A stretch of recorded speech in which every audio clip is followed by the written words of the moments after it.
فإن الله سبحانه وتعالى لا يقبل العمل إلا بشرطين اثنين: الإخلاص والمتابعة.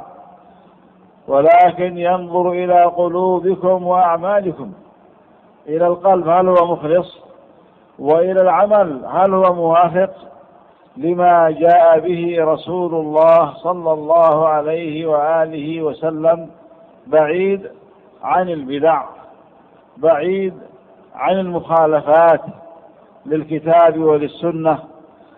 ثم إن طالب العلم يطلب العلم من أجل أن يصلح نفسه وقلبه ونيته وعمله، وإلا كان العلم حجة عليه، وإلا كان العلم حجة عليه، كما قال النبي عليه الصلاة والسلام: والقرآن حجة لك أو عليك.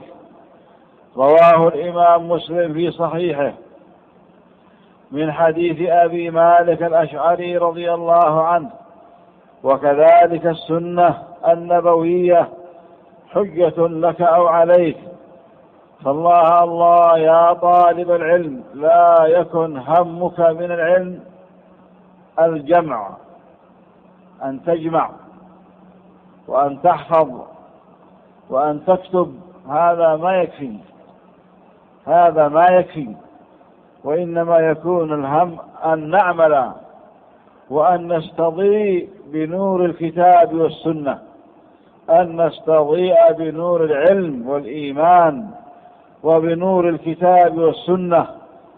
فعلينا جميعا أن نجعل هذين الشرطين الأساسيين نصب أعيننا: الإخلاص لله والمتابعة لرسول الله عليه الصلاة والسلام.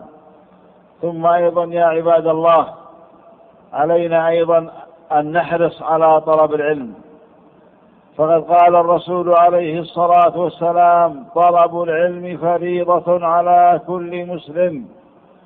وقد جاء هذا الحديث عن جمع كبير من الصحابة رضي الله عنهم، حتى إن السيوطي رحمه الله أفرد هذا الحديث بالتأليف، فجمع طرقه وألفاظه في جزء مستقل وهو مطبوع: طلب العلم فريضة على كل مسلم.